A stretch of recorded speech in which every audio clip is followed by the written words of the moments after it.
Oui, d'abord, je voudrais vraiment vous remercier beaucoup pour l'invitation de venir. mbere ya byose mbanje kubashimira kubw'ubutumire mwaduhaye bwo kuzino. C'est vraiment un privilège d'être parmi vous ce week-end. N'umugisha mwinshi kuri twebwe kubana namwe muri ibi bihe. Moi, je attendais beaucoup de venir ici et aussi avoir la communion fraternelle avec vous tous. Nari ntegereje cyane kuza ino ahangaha kugira ngo tugirane ubusabane namwe mwese. Nous partons avec nous et aussi des salutations de Suède, bien sûr. Tubafitiye kandi intashyo zivuye muri Suède. Et les églises de Pentecôte en Suède. Amatorero ya Pentecôte yo muri Suède. Vous savez, nous sommes d'un pays du Nord. Nous sommes d'un pays du Nord. Turi abo mu bihugu byo mu majyaruguru. Vous êtes blessés ici et vous êtes très bénis ici avec le soleil, le chaleur. Hano mwebwe mufite umugisha wo kuba muri mu bihe birimo izuba hakaba hari ubushyuhe. En Suède, nous attendons la neige maintenant. Twebwe muri Suède ubu ngubu hari urubura. Le froid. Hari imbeho nyinshi. Alors nous sommes heureux d'être parmi vous. Bwo murumva ko twebwe tuguwe neza kuba turi hamwe namwe hano. Je regardais votre symbole d'ADPR. Nagerageje kureba kiriya kirangantego cyacu cya ADPR. Je l'aime beaucoup. Nagikunze cyane. Parce qu'au centre c'est la croix. Kuko hagati hari umusaraba. La croix de Jésus est toujours au centre. Umusaraba wa Yesu Kristo uri buri gihe hagati. Et la parole de Dieu c'est la fondation de tout. Ijambo ry'Imana naryo nirwo rufatiro cyangwa niwo musingi wa byose. La fondation de l'église. Umusingi w'itorero. De tout le temps. Umusingi w'ibihe byose. Et puis bien sûr c'est le Saint-Esprit. Hanyuma rero hakagaragara n'umwuka wera. Nous avons besoin du Saint-Esprit. Dukeneye umwuka wera. Comme les premiers chrétiens. Nk'abakristo ba mbere. Et c'est le Saint-Esprit, c'est la parole de Dieu, c'est la prédication de la croix qui a formé ADPR pendant toutes ces années. Kandi kubw'umwuka wera ijambo. La mission des églises de Pentecôte en Suède. Iyo tuje rero hano muri Afrika kugira ngo turebe umurimo w'amatorero y'aba Pentecôte yo muri Suède, umurimo uko wakoretse hano muri Afrika. 1922. Mu 1922. Deux missionnaires. Abamissionnaires babiri. Et envoyés au Congo. Boherejwe muri Congo. Svea et David Flood. Svea na David Flood. Et une sœur de Finlande, je pense. Ruth Jonasson.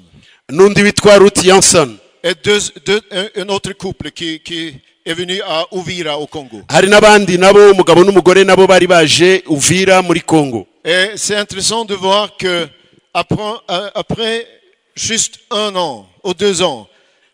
Biranejeje cyane birashimishije kubona ko nyuma y'umwaka umwe cyangwa hafi ibiri. Svea Flood est mort. Svea Flood yapfiriye aho ngaho. Enterré au Congo. Yarapfuye ahambwa muri Congo. Ruth Jonasson est mort. Ruth Jansson nawe arapfa kuri iriya tariki ya 9 z'ukwa 12 2023. Et aussi le couple Erickson est mort. Ils sont morts. Aba nabo uyu mugabo n'umugore Joel Erickson na Bertha Erickson nabo barapfa, umwe yapfuye ku itariki ya 10 z'ukwa. Alors c'était amatariki murayabona. C'était très dur alors. Murumva ko byari bikomeye. 4 missionnaires morts. Abamissionnaires bane barapfuye. Et qu'est-ce qu'on a dit alors à Stockholm? Icyo gihe rero murumva i Stockholm byumvikanye bite cyangwa byavuzwe bite? Ah non, Congo c'est trop dangereux. Bati kujya muri Congo rwose ni ibintu byo kwitonderwa birakabije. On est quand même responsable. On peut pas envoyer des gens là. Ati byari byo byose twagombye kugira ubushishozi, ntabwo twakomeza kohereza abantu hariya. Non. Bati oya. Ils avaient dit il faut envoyer d'autres missionnaires. Ariko abandi baravuga bati oya, ahubwo nimushaka abandi ba missionnaires boherezwe. Et la mission a continué. Ivuga butumwa rero rirakomeza. Ça, je pense, ça c'est formidable. Ibi bintu rero biratangaje rwose. Et aussi au Burundi. Mu Burundi naho. En mars 1933. Muri Werurwe 1933. 3 missionnaires suédois ont visité le Burundi. Abamissionnaires batatu b'abaswedwa bagiye gusura igihugu cy'u Burundi. 1934. mu 1934 a commencé le travail au Burundi. batangira umurimo i Burundi. Et le premier baptême, Umubatizo wa mbere au lieu 1936. wakozwe aho ngaho i Burundi mu 1936. Et vous connaissez bien le fruit de ce travail. muzi neza imbuto z'uwo murimo. Au Burundi, il y a beaucoup d'églises, beaucoup de chrétiens. Mu Burundi ubu ngubu hari amatorero menshi, hari abakristo benshi. Alors, le Rwanda, Tuvuge rero mu Rwanda, votre joli pays. igihugu cyanyu cyiza. 1939, 1939 le missionnaire, alors à le temps, était au Congo. icyo gihe abamisiyoneri bari muri Kongo. Il est passé au Rwanda pour une visite. umwe muri abo bamisiyoneri aza mu Rwanda aje gusura u Rwanda. Il avait parlé avec des autorités. yaganiriye n'abategetsi b'icyo gihe. Ils ont dit, OK, si vous voulez venir au Rwanda, je peux donner une promesse pour vous donner un terrain. arababwira ati niba rwose mushaka kuza mu Rwanda timbaha isezerano ko nabaha aho muzakorera. Et c'était la colline de Gihundwe. abaha umusozi wa Gihundwe. Et janvier l'année suivante, muri Mutarama umwaka wakurikiyeho mu 1940 deux missionnaires suédois sont venus. abamisiyoneri babiri b'abasuwedwa baraza. C'était Alvar et Maj Lindskog haza Alvar na Maj Lindskog, ubwo yari umugore qui we. viennent à Gihundwe. bazi Gihundwe. Et d'autres ont suivi. hakurikira abandi. Une sœur, Mildred Lindberg, Mildred Lindberg. et quelques années plus tard, Ingrid et Paul Jacobson. hagishize imyaka nk'itatu Ingrid na Paul Jacobson nabo baraza. Et je pense que pendant 3 années, il y avait des rapports négatifs pour les églises en Suède. Pas de chrétiens encore. aho ngaho rero tuvuge ngo muri iyo myaka itatu yose yatambutse bisa naho umurimo ntacyo urageraho, abasuwedwa bategereje ariko nta muntu n'umwe uraboneka. Mais après 3 années, nyuma y'imyaka itatu on a fait baptiser le premier. nibwo babatije umuntu wa mbere. C'est le traducteur qui a...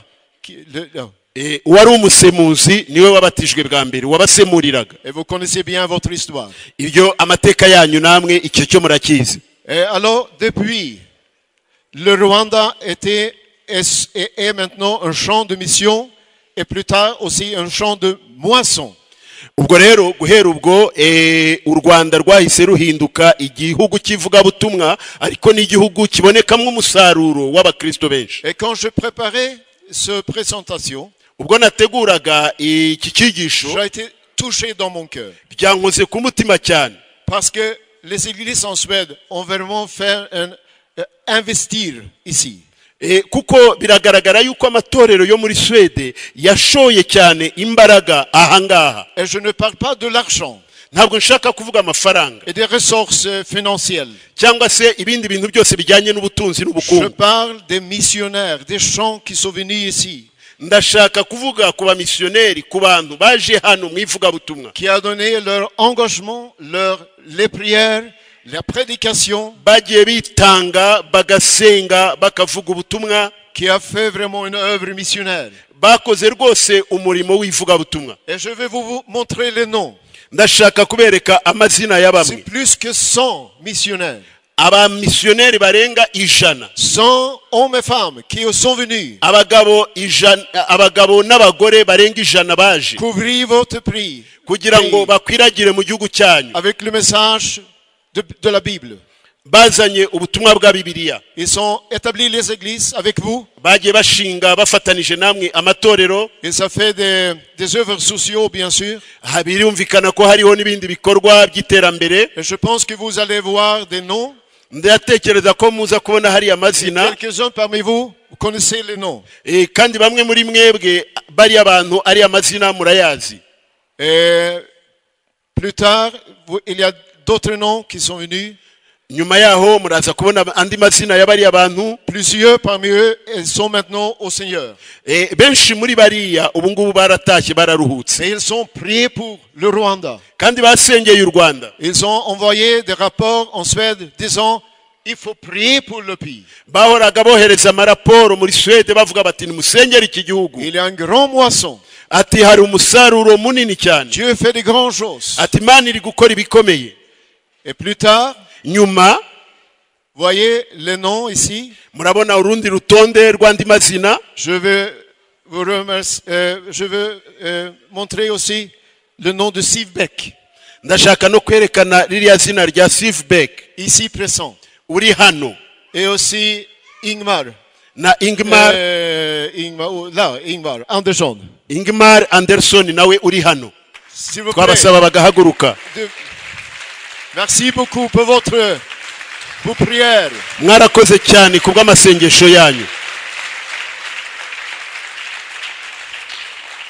Ils sont des représentants de tous ces gens-là. Nibo uyu munsi baje guhagararira ruriya rutonde rw'abari abantu bose batashoboye kuboneka hano. Jusqu'à le dernier missionnaire. Jusqu'à maintenant, c'est Gunnar Jean Lebel.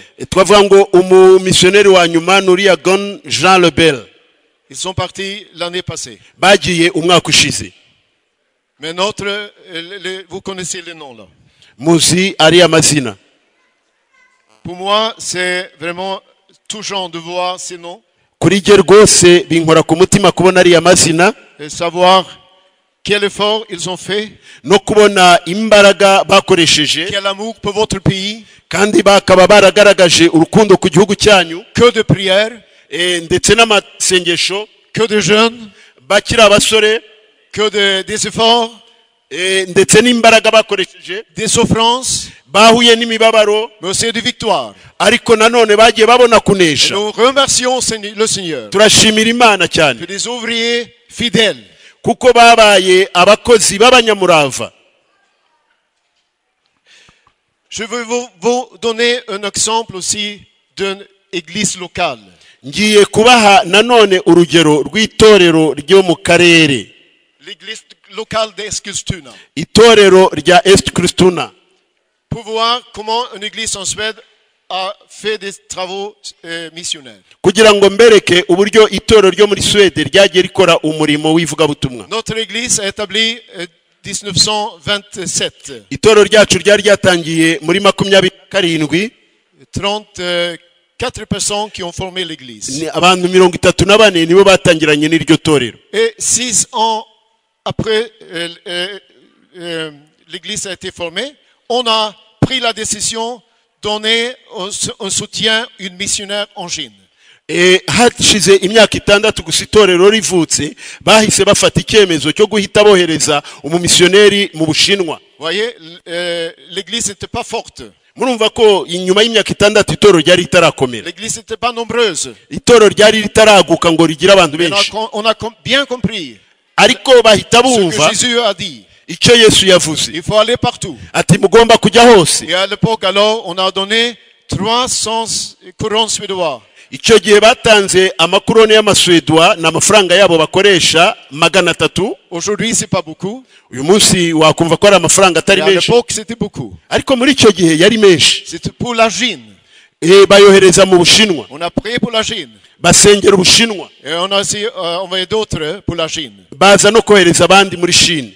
Une jeune fille de notre église qui était partie en Chine 38. Umwe mu bakobwa bo mu itorero ryacu nawe waje kujya mu gihugu cy'Ubushinwa mu 1338. Elle est morte sur le terrain de mission et enterrée en Chine. Yaje gupfira nawe ngiyo muri ubwo butumwa yari yagiyemo yahambwe mu Bushinwa. 47, nous avons envoyé Greta et Martin Angnestrand. Mu 1947 hoherejwe Greta na Martin Angnestrand. Ils sont envoyés pour le Congo et le Rwanda. Boherezwa muri Congo no mu Rwanda. Ils sont installés à Gihundwe. Baraza batura igihundwe. Et déjà, alors, on a commencé à prier dans notre église pour le Rwanda. Icyo gihe rero mu itorero ryacu aho ngaho bahise batangira amasengesho basengera u Rwanda. Quelques années plus tard, un autre couple est venu.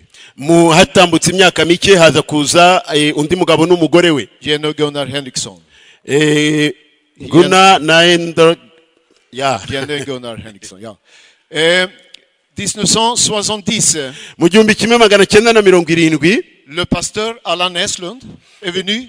Pasteur Alan Neslund yaraje. Et l'année après, on a élu l'église d'Eskilstuna comme église de contact pour le moment de Pentecôte en Suède. Icyo gihe nyuma y'umwaka umwe mu 1971 nibwo baje gutora itorero rya Eskilstuna nk'itorero ryajya rihuza ibikorwa by'abaswedwa n'itorero ryo mu Rwanda. Et ça a été notre tâche depuis alors. Icyo gihe rero nibwo twahise twumva inshingano yacu cyane. Et nous avons envoyé un jeune couple à l'époque, Barbara et Leif Agnestrand. Icyo gihe twahise twohereza uwitwa Leif Agnestrand n'umugore we Barbara. Sont venus ici à Kigali. Baza hano i Kigali. Ils commençaient le travail avec Kayihura Jacques. Batangirana umurimo na Pasteur Kayihura Jacques. Qui est maintenant auprès du Seigneur. Ubu wamaze kuruhuka. Et autres missionnaires ont suivi. Hari abandi ba missionnaires nabo bakurikiye. C'est pour vous montrer comme une église en Suède travaille dans le monde. Hano nukubereka uburyo itorero ryo muri Suède rikora hirya no hino mu isi. Alors c'est une église locale en Suède. Ni itorero navuga ngo ry'akarere muri Suède. Et les pays en rouge, c'est les pays où nous travaillons maintenant. Hariya aho mubona ibihugu biri mu mutuku ni ibihugu dukoramo ubu ngubu nyine. Voyez, il y a beaucoup de pays. Murabona ko hari ibihugu byinshi. En Afrique, muri Afrika, en Europe, muri Europe, en Asie, muri Asia, l'Amérique du Sud, muri Amerika y'Epfo. Une église locale. Ibi ni itorero rimwe gusa rikora ibingibi. Parce que nous avons bien compris la tâche. Kuko twamaze kumva rwose umurimo wo kujyana ubutumwa hirya no hino. Et on a fait ici alors au Rwanda avec vos responsables. Abayobozi twagiye dukorana nabo. Pasteur Gabriel Kayihura Jacques. Pasteur Gabriel Kapitura Kayihura Jacques. Frère Joseph de Sanzurwimo. Mwene data Joseph Sanzurwimo. Samuel Usabwimana. Et d'autres. Ndetse n'abandi. Et aussi nous avons travaillé avec enseignement biblique et projets sociaux. Twakoranye n'ishuri rya Bibiliya ndetse n'ibindi bikorwa bifasha mu mibereho. Éducation, la santé, développement rural. Ari uburezi, ubuvuzi ndetse n'iterambere ry'icyaro. Alors, pour finir, kugira ngo turangize rero, quelques valeurs de notre partenariat. Navuga ngo indangagaciro z'ubufatanye bwacu. Alors, c'est important d'être fidèle à la parole de Dieu. Kwikomeza ku ijambo ry'Imana. Et nous avons entre nous des valeurs importantes. Muri twebwe dufite indangagaciro z'ingenzi cyane qui sont fondées dans la Bible. Zishingiye kuri Bibiliya. Si on avait le temps, on pouvait avoir une étude biblique sur ces paroles. Yaba twakagize igihe twagabikozeho icyigisho dushingiye kuri Bibiliya tukavuga kuri aya magambo kuri sindangagaciro. Mais on n'a pas de temps. Ntabwo dufite igihe cyane. La vérité, ukuri, l'amour, urukundo, l'humilité, uguca bugufi, l'honnêteté, ubunyangamugayo et la transparence. No gukorera mu mucyo. Alors, Jésus a dit, Yesu yaravuze, il faut aller partout. Mugomba kujya hose. C'était une tâche pour les disciples.